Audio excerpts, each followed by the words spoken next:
escalation of this gross violation of human rights is born out of the contested election of the 20.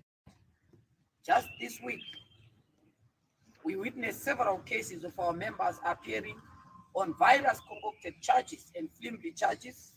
You know that our Honorable Member of Parliament, Honorable Sakandira, has been in prison, just been given bail, and 5 of our champions, and also our Honorable Member of the 9th Parliament, Honorable Job Scala, continues to be in prison. Today is 491 days in remand prison without trial. The clear arbitrary arrest and clear abuse of the criminal justice system in our country continues to be a weapon against alternative voices in our country. We have continued as CCC and as an alternative to reiterate our position without any equivocation that Zimbabwe must be able to come up with a solution to resolve this crisis, a solution that takes us back into a credible election, an election that is able to produce a credible and acceptable outcome by all Zimbabweans. We continue to reiterate without doubt and confusion that there is a clear roadmap that must be taken by Zimbabweans across the political divide to make sure that we dialogue and have a political settlement to resolve the crisis in our country. I want to speak about the issue that is before us today. You know that a few weeks ago, an imposter recalled members of parliament belonging to the Citizens Coalition for Change. And I want to emphasize and put it very clear that CCC has not recalled any member of parliament or councillor in respect of the just ended sham election in our country. Number two, we want to also re-emphasize that our movement, the Citizens Coalition for Change, as led by Advocate Nelson Chamisa, there is no such a designation and an office of an individual, an imposter by ZANU-PF, who has been in the forefront of writing to the Speaker of Parliament, recalling our members of Parliament, and to the local government, recalling our councillor. And thirdly, we want to put it very clear that the Speaker of Parliament acted on error, acted on a letter that did not represent the CCC as was founded on the 24th of January 2022. Now, many people have asked us as a movement, why is this happening? Why is this tortoise on a lamppost been given all the powers to recall our members of parliament? The reason is very simple. Number one, there is a deliberate attempt in this country to force a two-thirds majority by ZANU-PF. ZANU-PF wants to get a two-thirds majority by hook or crook. That's why you have seen them systematically deploying its proxy and an imposter to go and try and destabilize our members of parliament. Second, the intentions of ZANU-PF are very clear, and their hand in all this is very clear. They try to make sure that ZANU-PF wants to create an opposition that it leads itself. We have rejected as a movement, we have rejected as CCC the attempt to be co-opted into joining the gravy train because of trinkets and trappings of dictatorship. That's why CCC is being punished for defeating Mr. Mnangagwa, for defeating ZANU-PF in the watershed election. That's why you see the systematic attack on our movement. It is clear for all who care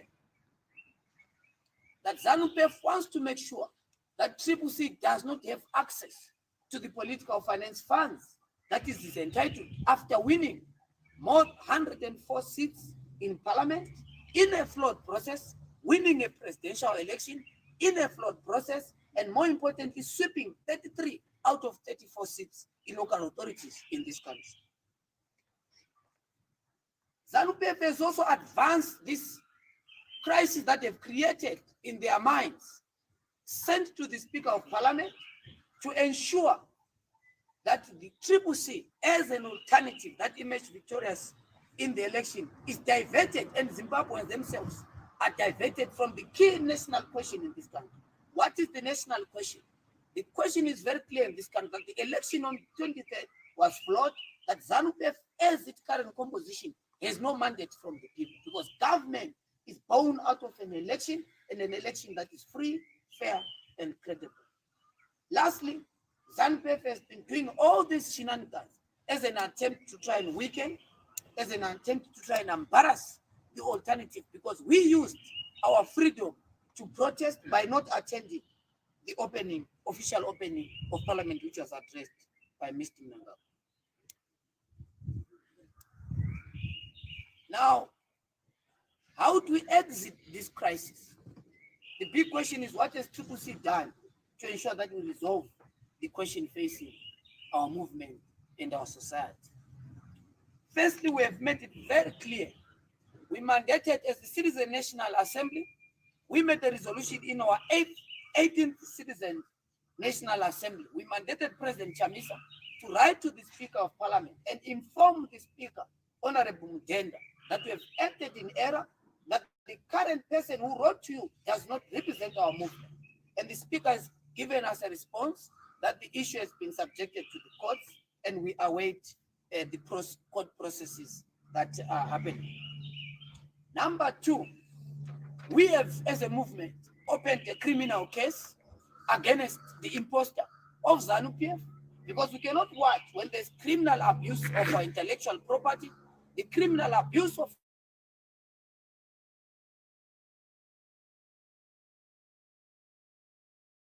uses that letterhead to try and abuse our party, to try and abuse our property. That's why we've engaged the state, particularly the police, and we continue to urge the Zimbabwe Republic Police to take the necessary measures to make sure that such criminals, such criminal conduct is brought to book. You know, fellow Zimbabweans, that if it was the case of the opposite side, if any case had been opened against our member, you would see the energy, the extent, the harassment, the surveillance that would have happened if it was a member of the authentic alternative in this country, the CCC. What does that indicate? It shows beyond doubt to all who care to listen that in this country we have a law for ZANU-PF and the law for the rest of us. That's why we've made sure that we engage the police for this act to be resolved. Because we're a law-abiding organization, we don't intend to take the law into our hands to deal with the current criminality and gross abuse of our intellectual properties. Thirdly, we have made sure that as a movement, we protest by disengaging from all sittings of parliament, from all sittings of council, as a way to record our displeasure, to ensure that our members of parliament and councillors are reinstated into their respective offices. Because these people were voted for by the people. These people are representing Zimbabweans as they were voted in the election. Let me take this opportunity to put the general notice to all Zimbabweans, to all members of the media, to all change champions, to all state institutions, to all members of the region and the international community, that any correspondence that you receive coming from an imposter called Chabangu does not reflect the position of CCC, and any correspondence that might be sent either to government, that might be sent either to the media, either to our citizens calling for any action or any program on behalf of CCC does not reflect and represent CCC.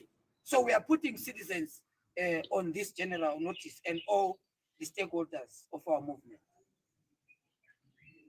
Now, I've spoken clearly about the issue of the recalls and the interventions that we've done. We have seen that citizens continue in respect of the second issue that I want to speak about, the SADC report. We have seen that SADC has produced its final report, and we're happy because the report of this SADC confirms what has been confirmed by Zimbabweans. After the election, we mandated our champion-in-chief, the president, to have a consultative forum across the country. And the universal consensus by all change champions and citizens across the country is that the election of the 23rd was flawed. It's not just a CCC issue, it's a collective position by citizens. Citizens have affirmed how this election was grossly mismanaged by the Zimbabwe Electoral Commission, how the Zimbabwe Electoral Commission failed its constitutional duty to conduct a free, fair, and credible election. That is what the South SADC has confirmed. The extent of voter suppression that happened, the partisan conduct of the Zimbabwe broadcasting services, the issue of violence in the countryside and in the urban areas, the issue of the ballot, the issue of the voters' roll has all been confirmed by SADC to confirm that this election has been flawed. And we have proposed very clear as CCC that the solution to make sure that we resolve the crisis in our country, which is the third issue that I'm going to speak about, which is the issue of dialogue. Many people have asked us this key question: how do we exit from the crisis that we're facing as a people? How do we rescue Zimbabwe from the vicious cycles of disputed elections? Since 1980, this country has been poisoned by vicious cycles of disputed elections. Since 1980, that election was challenged in court. The election that followed after was challenged in court. The election that preceded after was challenged in court up to this very day. And how do we cure permanently the crisis of stolen election and discrete election in this country? We have made it very clear, and we make and reiterate this important national call that Zimbabwe must dialogue to resolve the crisis in our country. Now, many people will try and attempt to say you are choosing the path of dialogue because we are very clear. We don't intend to govern this country over dead bodies. We don't intend to govern this country on account of lives lost because of politics. We are very clear that everything must be resolved. The major political entities in this country must be able to sit down. The major players in this country, the civic society, the church, students' unions, vendors, the black middle class, business people, must be able to sit down and say, what is the solution? Not a government of national unity, not sharing of positions, but to dialogue on the way forward to rescue Zimbabwe from this dark cloud of vicious cycles of disputed election. So we must be able to dialogue on the basis of how do we make sure that we correct the problems of how we hold elections in our country. It is in that respect that CCC mandated our champion-in-chief, Advocate Nelson Chamisa, with the mandate to pursue this route to ensure that Zimbabweans are able to dialogue and resolve the crisis that is facing our country. Lastly, CCC wants to confirm to all Zimbabweans that we continue with our political program. I'm sure you have seen that we have been to different parts of the country to make sure that we continue to organize, because Zimbabweans have a right, have a constitutional right to ensure that they express themselves to resolve the crisis of the stolen election, because that is the elephant in the room. The current administration, the current government in its composition has no mandate from the people, and Zimbabweans across continue to organize, and we are going to be, because it's not a partisan issue, it's not a CCC issue. Zimbabweans have the section 59 of the Zimbabwean constitution giving Zimbabweans the right to peacefully express themselves against the displeasure of what transpired on the 23rd of August 2023. Thank you very much. I will take questions if there are any. Yes, Mr. Peter. Yeah, we have seen several posts on social media talking about demonstrations. Are there plans of demonstrations by the opposition? CCC? Look, I've said it very clear that Zimbabweans, the issue of the stolen election is not a CCC issue. The issue of the stolen election is a Zimbabwean issue. Because after the election, the people that suffer, look at what is happening.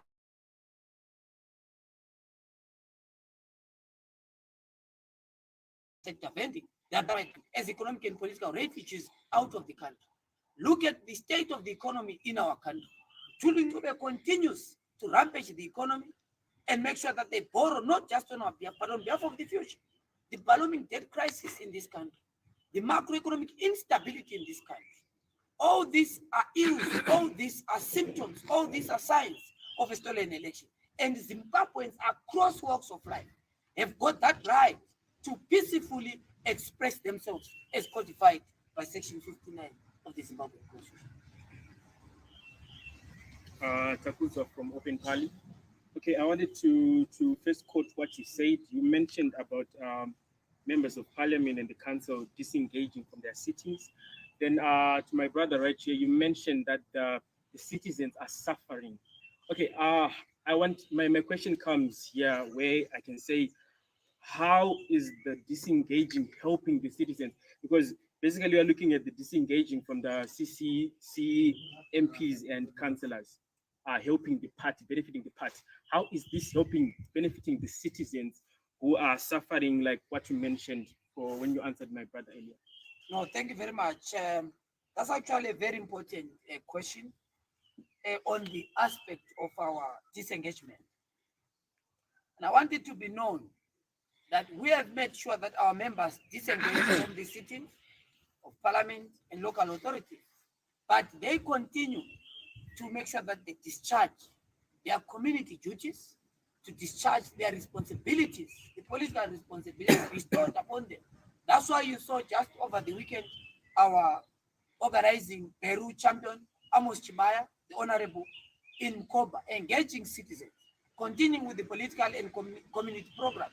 We have seen our councillors continuing with the political program in communities. But what we have done as a decision of the party is to make sure that we disengage from all the sittings in local authorities, from all the cities in parliament, as a way for the next 14 days, after which we're obviously going to sit down and give a position in terms of how to move forward in respect of the end of the 14 days, after which we've made our position that for the next 14 days we're disengaging from parliament and from council. Thank you. Gaddafi was from Hatemso.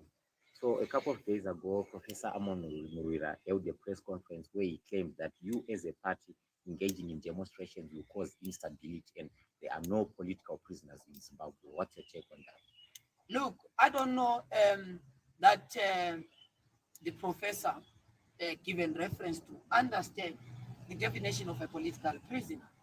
What other definition defines the 491 days of Honorable Scholar, a member of parliament who questioned power, having those rights given to him by the constitution of this country, he himself belonging to the second arm of the state, which is the legislature, gets punished for differing politically with ZANU-PF. What do you call such a prisoner? Does he not have, like all the other citizens, the right to a free trial? Does he not have, like all the other citizens, the right to bail? Honorable Sagandila, a recently elected member of parliament, is a political prisoner because he's been convicted on concocted charges reported for by members of ZANU-PF. Look at what's happening to the recent imposter who has been doing recalls. We have reported the matter to the police. He's enjoying protection of the state, the abuse of the state, and ZANU-PF cannot come clean on this question of how they've managed to weaponize institutions of the state to empower a proxy whose intention and objective is to undermine our democratic right to form our own organization and belong to our own organization. They did an undertaker on the yesteryear movement. They gave it to their own imposter.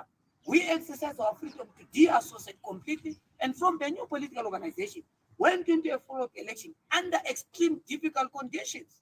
What happened after is assault. What happens after is automatic attack on the authentic opposition, because ZANU-PF wants an opposition that they can lead themselves. We have rejected that. We are not going to accept. It doesn't matter the trinkets and trappings presented upon our leadership collective. We have said it as CCC that let us dialogue on principles so that we rescue our country, not the conversation about discussing about benefits and so forth. So it's very clear that there are political prisoners in this country, and that's why we have made it very clear that SADC must be able to help us so that we resolve the crisis. And of course, the question on instability. We wrote just before the election that the region, the international community, cannot choose stability over democracy, because that decision itself will create instability. And this country is sliding towards a de facto one-party state. What happens in a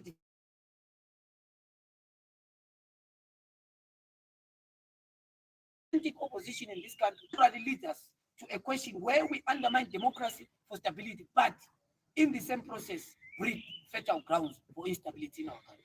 So the ball is in their court, the ball is in their responsibility to make sure that we choose democracy over stability so that permanently we create stability in our country. Yes, sir. I realize that you're not speaking about dialogue and the right for Zimbabweans to express themselves. Have you abandoned your call for fresh elections scaffolded by Saturday? We made it very clear, and when I started my statement, I spoke very clear that the solution, the permanent solution in this country, is making sure that we railroad Zimbabwe into a process, a fresh election that gives mandate to the government. That election must be scaffolded by SADC. Why are we talking about the role of SADC in the Zimbabwean election? It's because the Zimbabwean Electoral Committee failed its constitutional responsibility. You are aware that the Zimbabwe Electoral Commission up to this day cannot justify, cannot quantify the announcement that they made declaring Mr. Mnangagwa as the president of this country. So we are very clear that the solution, the permanent solution to this country is the holding of a fresh election. We have not bowed on that demand. We have not bowed on that unique and clear position that is the only solution to rescue Zimbabwe. But dialogue is an important measure to take us there because we have to dialogue on the key steps that we must take. What are the issues raised by the Citizens Coalition for Change? ZANU-PF, in actual fact, disputes the election of the 23rd. Are you aware of that, that ZANU-PF went to court to challenge the election, that the election that happened in Seke, that the election that happened in Zimbabwe was not credible. ZANU-PF has affirmed by its litigation, by its challenge of the election, that this election was flawed, that this election did not meet the domestic, constitutional, and regional and international standards. Yes, I think on several occasions you've mentioned that Sengeso Chabangu is an imposter. We legally or fraudulently record CCC legislators and councillors. Now, you also heard that he enjoys state security. Either his enjoys security filed a complaint, criminal charges, and he has been arrested. Now, given the reality that the matter is now before the court, and the courts that you have in previous occasions mentioned that are captured, the matter which is before court, Chabang wins the court case on the recalls. What's the next step for CCC? Should Chabang prevail in the courts? Look, we don't have to put the cart before the horse. We have spelled out our political program of action, and that program of action included our disengagement from Parliament, writing to the Speaker of Parliament, and of course, members of Parliament taking their own legal route to make sure that that issue is resolved. Once that 14 days lapses, we are going to address the nation at the appropriate time in terms of the next way forward and interventions, politically, legally, socially, and so forth. So on the same respect, on all the issues that have been taken by different members in their individual capacities, is going to be confirmed by the said applicants and litigants on the cases. But we have made it very clear as a party that once any issue has been announced, and we are going to communicate at the appropriate time in terms of our intervention. For now, we continue with our disengagement. And let me take this opportunity again, my brother, to thank citizens for hitting the call of disengagement, and of course to thank our deployees, all of them in local authorities, to thank our members of Parliament for hitting the call from the leadership, from the Citizen National Assembly, that we are disengaging from activities in Parliament and disengaging from all local authorities, because there was interest from naysayers and doomsayers that change champions and deployees are going to hit the call, that people are going to change the names of their fathers and the descending part. But citizens, change champions in Parliament and in Council were very clear that we have made a decision as a movement, as descending part, as led by Advocate Nelson Chamisa, that we don't recognize the imposter, that our party, CCC, is led by Advocate Nelson Chamisa, and our party is very clear in terms of the task and the responsibilities that we're taking going forward. I think we'll take the last two. And then, John, yes. My name is David from Zimbabwe. Honorable Fellows, you said you want dialogue. Have you ever reached out to President Emerson Mnangagwa over this dialogue? That one question. We have made a resolution as a party. The Citizen National Assembly mandated our champion in chief, Advocate Nelson Chamisa. He was given in our 8th Citizen National Assembly the mandate to pursue the avenue of dialogue. You know that dialogue has its own modalities and its own processes. That's why we've officially, as a movement, given President Nelson Chamisa and the team that is tasked to make sure that we are able to dialogue, not just with Mr. Mnangagwa, but as a country, to make sure that we bring on board members of the civil society, we bring on board members of the church, we bring on board students, we bring on board workers, we bring on board members of the media, because the solution of dialogue is not a partisan issue, it's a permanent solution to the crisis in this country. Yes, I guess Tanya from technical, the first one is the issue where we need to add clarity, specifically from your supporters, as far as the disengagement process is concerned. At what extent are you disengaging? Because it then seems that there are certain processes and procedures that the members of parliament are disengaging. You've got some that you've also allowed them to get engaged, as well as the different process is concerned. That's the first one. Then the issue of engaging in dialogue with the ZANU-PF government. What is the expected outcome that will be happening? Should you then engage in an outcome that you're having? What is this expectation that should be much more heavy after the engagement? Should you be successful? More or less of what is the actual demand from this engagement that you want to have? Last but not least, they've already said that they will not have a fresh election. They've distanced themselves that there's a constitutional crisis, neither does Zimbabwe need another re-election. That is the position from ZANU-PF, and you also have another contrast demand as far as concerned. You speak of also exercising your as far as the constitution is concerned, your right to a freedom of expression and all that. Is there a certain time frame towards this? And ZANU-PF position has been clear that they do not recognize the constitutional crisis they have. How are you dealing with that position as far as the negotiations are concerned? Maybe as a follow-up, sorry. yes. As a follow-up to the questions on dialogue, so that we can answer it at once. There were reports in the Herald where the presidential spokesperson, Mr. George Charamba, alleged that you have effortlessly tried to reach out to the president. At first, it said that you have sent Wopo Chingono, you have sent Bishop Mutendi, and your leader, Nelson Chamisa, has actually also reached out personally. And there is a plea that he was wishing that Mongondipa or something. So I want you to respond to those allegations by Ms. Charamba that we have been trying, that we have even tried reaching out through the Vice President Chiwenga. Are those allegations true? Thank you very much. Let me start by a question, Tony, on the issue of disengagement. We have made it very clear. We're not going to be attending any sittings of Parliament. What are the sittings of Parliament?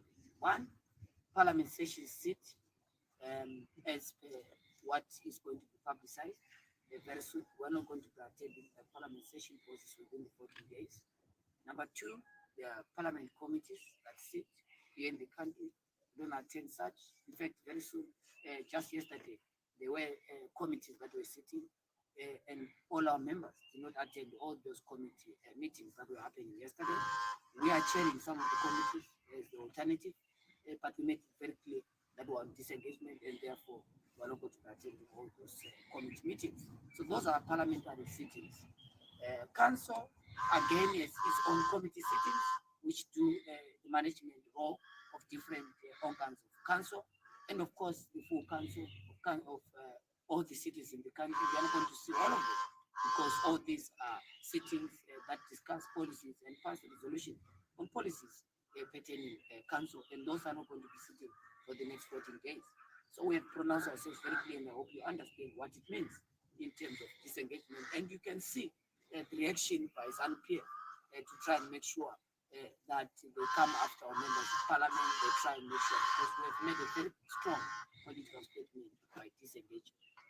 Secondly, on the question of dialogue, ZANU-PF as a protagonist, can say their views, what they think. We have defined the crisis in this country. Number one, and we're not doing any claim on our position, that the election on the 23rd was flawed, that Mr. Mnangagwa has no mandate from the people, and that the solution to resolve all this is a fresh and credible election. So they can say what they want to say. We have pronounced ourselves very clear. And this position is not just a triple C position, but it's a position that has been confirmed by citizens. That we want a fresh election in this country, that the election on the 23rd was flawed and it did not reflect the will of the people. And more important, that this election did not meet domestic, constitutional, regional, and international standards of a free, fair, and credible election. So they can say what they want, they can shout on top of the mountain. SADC has produced its final report. The African Union confirmed itself. The EU Observer Mission confirmed itself that the election was flawed. What does it mean when the election is flawed? It means the outcome is not credible. So it's not a triple C position. It is a collective Zimbabwean position. And Zimbabweans went to vote. Are you aware that more than almost 1 million citizens here in Harare were denied of their right to vote? More than 300,000 Zimbabweans staying here in Harare were not given an opportunity to vote because of the deliberate suppression. Are you aware of what happened in Manikan? So all this is not a triple C position. It is what happened, and ZANU-PF must respond to the question of holding election in an unfair condition. That is the big question in this country. So they can say what they want, but the position is known. It is public. It is clear as a court spec. And then on the question of our demands, I think I've answered that. We are very clear that we must dialogue as a way to take them out back to legitimacy. And the expected outcome of the dialogue. The expected outcome of the election is to make sure that if SADC comes in, we're able to scaffold the process to take us back to legitimacy. The nitty-gritties of the road might differ, but the road must be taking Zimbabwe away from the legitimacy question. How do we go back to a legitimacy issue? Is making sure that we hold a credible election, so that the outcome of that election, it doesn't matter who the winner is. The loser is able to congratulate the winner, and we're able to build our country. I hope that's the last question. Okay, sorry to take it back. I'm quoting my two brothers. We were mentioning about dialogue. So I want to understand clear, is this dialogue opting for a GNU, or is this dialogue opting for a re-election, given that the government mentioned about not having re-elections? Someone commented while we were having our Twitter space today, the country currently doesn't have funds for a re-election. So I want to understand, when you said you want to do a dialogue, is it we are sitting for a GNU, or we are sitting so that you can have a re-election? I think we... Sorry, Honorable. Honorable, how do you continue to demand for a dialogue that ZANU-PF has already said you can only do that through Poland? Look, let me answer my brother very clearly so that you understand. We are not interested, unequivocal. The Citizens Coalition for Change, as led by President Advocate Nelson Chamisa, is not interested in any forming of a government of national unity. We have said, let us dialogue on the question that is affecting Zimbabwe, a question of a stolen election, a question of an illegitimate government that is born out of a flawed process, so that we are able to take Zimbabwe back to legitimacy. And that legitimacy can only be given in a free, fair, and a fresh election. That is our position. Pollard, my sister Ruvingo, I will sound like a broken record because we have said it repeatedly that we are not interested in theatrics, we are not interested in drama that is represented by Pollard. Pollard is a choir of people who want to sing the song of ZANU-PF. We are not interested in that. We have said, let us dialogue. We dialogue on the crisis in this country, and we agree on the method to rescue Zimbabwe from the crisis.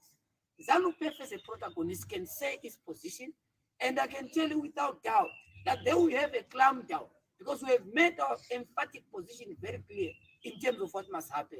Short of that, Zimbabwe will continue into this dark cloud of uncertainty and unpredictability. Members of the 40th state, fellow Zimbabweans, thank you very much. When are the demonstrations starting off?